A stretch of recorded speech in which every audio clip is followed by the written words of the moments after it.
Bem-vindo ao módulo 3, Processo de aprendizagem dos adultos mais velhos. O objetivo do módulo é que os educadores de adultos e outras pessoas que criam atividades educativas para adultos mais velhos compreendam os princípios e métodos de criação de atividades de aprendizagem para o grupo-alvo. Após a conclusão, será capaz de compreender genericamente a forma como os adultos mais velhos aprendem, refletir e agir sobre possíveis obstáculos à aprendizagem, propor formas de incentivar as pessoas mais velhas a participar nas atividades planeadas, compreender os princípios básicos da motivação e a forma como esta influencia a aprendizagem.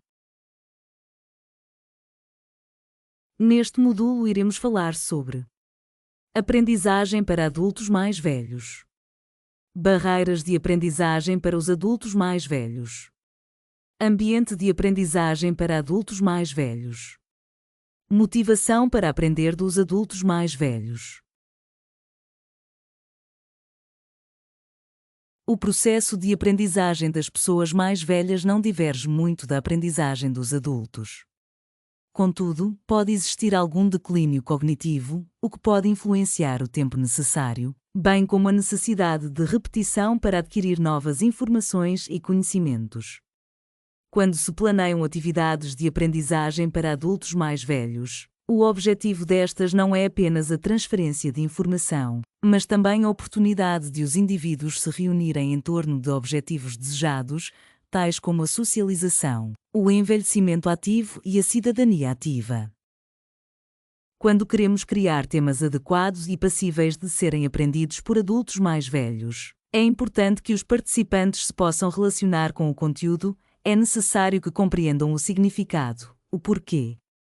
Devemos de garantir que o ambiente de aprendizagem é seguro, que os participantes se sentem psicologicamente seguros, por exemplo, capazes de expressar as suas opiniões sem julgamento. Por último, devemos garantir a oportunidade de interagir com os outros participantes. É importante, para os adultos em geral, que sejam recebidos como iguais e com respeito. Os adultos mais velhos são muitas vezes mais seletivos nas suas escolhas e optam gradualmente por não aprender em muitas áreas que consideram menos importantes ou que consideram demasiado exigentes e talvez tenham tido más experiências.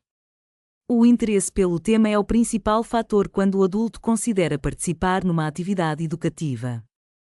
Muitos participam na educação com base em recomendações de pessoas em quem confiam e que têm um conhecimento direto da educação em questão. O boca a boca é, portanto, um fator importante quando se pretende atrair o adulto mais velho para a sua atividade educativa.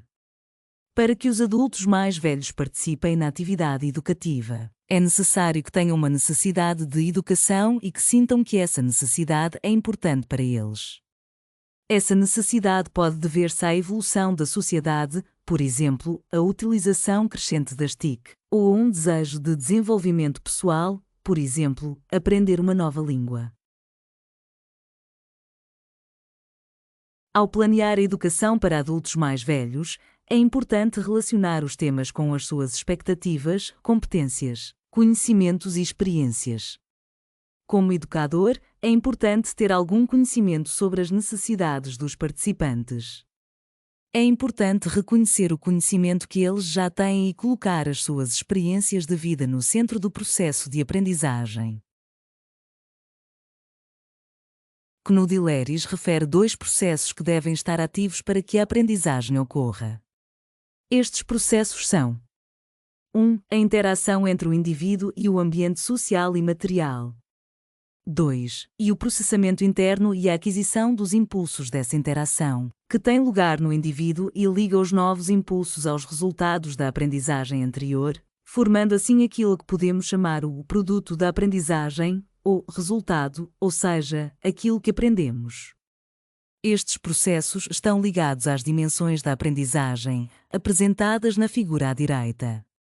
A dimensão do conteúdo está relacionada com a apropriação do significado e do coping, que nos permite compreender e lidar com o nosso meio envolvente, desenvolvendo assim a nossa funcionalidade. Através da dimensão de força motriz da aprendizagem, trabalhamos para manter um equilíbrio psicológico e, simultaneamente, desenvolvemos a nossa sensibilidade. Através da dimensão de interação da aprendizagem, trabalhamos para conseguir uma integração com as partes do mundo exterior nas quais gostaríamos de nos envolver, e assim desenvolvemos simultaneamente as nossas oportunidades de comunicação, cooperação e interação, ou seja, a nossa sociabilidade. Se quisermos criar com sucesso uma atividade com elevada participação, é necessário identificar as possíveis barreiras que podem impedir a participação e eliminá-las ou reduzi-las. As barreiras podem estar relacionadas com o tempo, por exemplo, a hora do dia, questões físicas, por exemplo, acessibilidade para adultos mais velhos com mobilidade reduzida, económicas, por exemplo, taxa de participação, sociais, por exemplo, problemas linguísticos, ou culturais, por exemplo, etnocentrismo. Quando os obstáculos à aprendizagem são examinados em pormenor, verifica-se que as percepções negativas em relação à aprendizagem estão entre os obstáculos à aprendizagem mais importantes.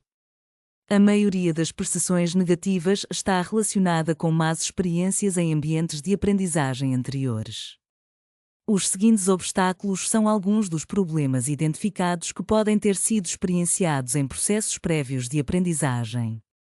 Problemas com o formador. Problemas com os outros participantes. Má comunicação. Mau ambiente de aprendizagem. Por vezes, quebrar estas barreiras pode ser muito difícil. Para além disso, quando se juntam alguns preconceitos em relação à aprendizagem dos indivíduos mais velhos com o avançar da idade, torna-se difícil para os adultos mais velhos participarem em ambientes de aprendizagem. Deste modo, as pessoas que trabalham com adultos mais velhos devem ter em atenção possíveis barreiras de aprendizagem associadas a alterações fisiológicas como redução da mobilidade e força, deterioração da memória, diminuição da capacidade auditiva, diminuição da capacidade visual. É importante ter em atenção o ambiente de aprendizagem e a forma como um bom ambiente de aprendizagem pode reforçar a motivação para a aprendizagem dos adultos mais velhos. Assim, o ambiente de aprendizagem deve ser organizado de forma que os formandos se sintam confortáveis, tanto física como psicologicamente. O ambiente físico de aprendizagem dos adultos mais velhos deve ser organizado tendo em conta os seguintes aspectos: a acessibilidade, a acústica, iluminação, ventilação e aquecimento, a ergonomia, a acessibilidade e facilidade de utilização das ferramentas tecnológicas utilizadas na atividade de aprendizagem. A disposição da sala deve favorecer o conforto, não só físico, mas também psicológico. É então importante assegurar alguns aspectos psicológicos para que exista um bom ambiente de aprendizagem, nomeadamente promover a inclusão, criando um ambiente de aprendizagem em que os alunos e o facilitador se sintam respeitados e cooperação. Estimular uma atitude de compreensão positiva em que as experiências de aprendizagem são uma base para as pessoas e para as suas escolhas. Enfatizar o significado, criando experiências de aprendizagem reflexivas e desafiantes que incorporem as perspectivas e os valores dos próprios participantes. Produzir competência, criando um entendimento de que os alunos aprendem melhor o que valorizam e podem aplicar. O princípio da psicologia motivacional afirma que não se trata de criar motivação, mas de encontrar. Existem estereótipos de que os adultos não são tão capazes, ou pelo menos, são mais lentos, na aprendizagem em comparação com as crianças, perpetuando-se a ideia de que tal se intensifica com o avançar da idade. Contudo, estas ideias são incorretas, verificando-se que a motivação e o significado são dos principais fatores para uma aprendizagem bem-sucedida. Quando pretendemos aumentar a motivação para a aprendizagem, precisamos de compreender quais os fatores que influenciam a motivação dos adultos mais velhos na educação. A necessidade de aprender algo pode levar ao desejo de aprender esse algo. A necessidade e o desejo de aprender constituem a motivação. Quando existe uma boa correspondência entre a necessidade de aprender algo e a motivação para aprender esse algo, melhor será o resultado da aprendizagem. Quando falamos de motivação, podemos dividi-la em motivação intrínseca e extrínseca. Em termos gerais, a motivação intrínseca está ligada a uma necessidade sentida. A motivação extrínseca está ligada a uma forma de recompensa do mundo exterior ou a uma forma de controlo ou coerção externa. A motivação para a educação está também intimamente ligada às emoções. Uma boa educação de adultos tem em consideração tanto a experiência dos adultos como as suas emoções. Ter uma sensação de segurança e a sensação de ser capaz de dominar algo podem ser fatores proeminentes quando queremos compreender a motivação. As emoções controlam a aprendizagem desenvolve as emoções. Aprender algo com sucesso pode levar a emoções positivas e falhar na aprendizagem pode levar a emoções negativas. Por isso, é importante ter pequenas vitórias durante a aprendizagem, para não perder a motivação. Neste sentido, para que o adulto mais velho aprenda, o formador deve ter em consideração o seu bem-estar físico e psicológico, a sua motivação e ter em conta a possibilidade de as atividades de aprendizagem puderem demorar mais tempo ou necessitarem de repetição. Chegou ao fim do módulo 3. Obrigado.